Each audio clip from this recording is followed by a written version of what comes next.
Right, we are showing two different ways of circling in the wrist, two different wrist circles. One is the open kinetic chain and the other one is the closed kinetic chain. Christian is starting with the open kinetic chain. What does it mean, open and closed kinetic chain? I will explain, and this is a universal principle that we use a lot.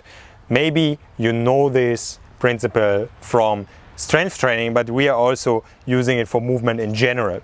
So look, if we think about this as a chain, then at the moment the outside part of the chain is moving. So this is an open kinetic chain because the outside part is moving and the inside is static. You see here, this is the inside, this is the wrist.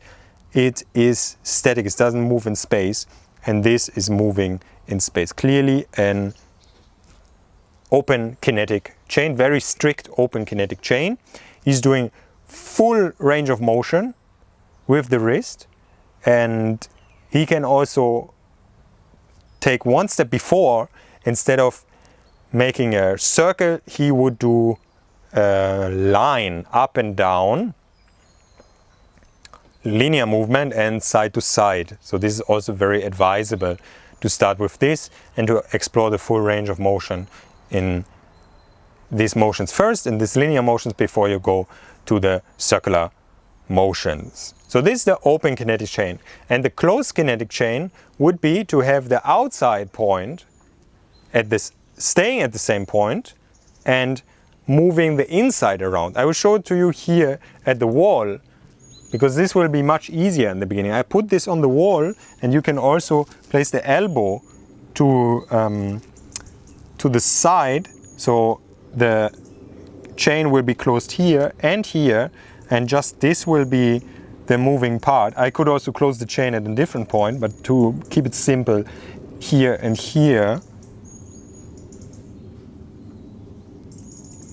You see, and this is true also for the other one, there's no movement here. Yeah, all the movement is in the wrist. I don't move like that. Okay, I want to be very strictly moving in the wrist now. Again, I can do circles, but in the beginning it might be easier to do up and down motions. And you see, I'm facing down. Also when I do the circle, I'm facing down the whole time, and I'm not all of a sudden rotating in the elbow. It's also for the strictness of the exercise to learn this coordination. Yeah, but coming back to the linear motion, so up and down motion, looking for the full range and side to side as well. And like this, I build it up in the first weeks until I feel ready to do the circular motion.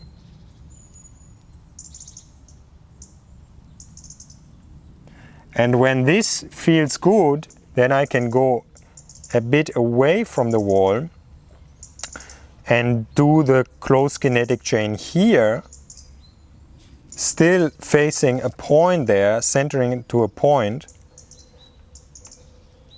And if this became easy, then I will just move freely, always keeping this at the same point in space. So in a sense, it's not really closed, this chain now, because this is free, this is not touching anything. But since it is not moving, we call it a closed kinetic chain. And you will feel how the closed and the open kinetic chain definitely work the wrist differently. So it's again the idea of diversifying your movement, and for this, staying healthy. Good, the principle of the open and closed kinetic chain is good to understand because it will help you to understand other movements as well.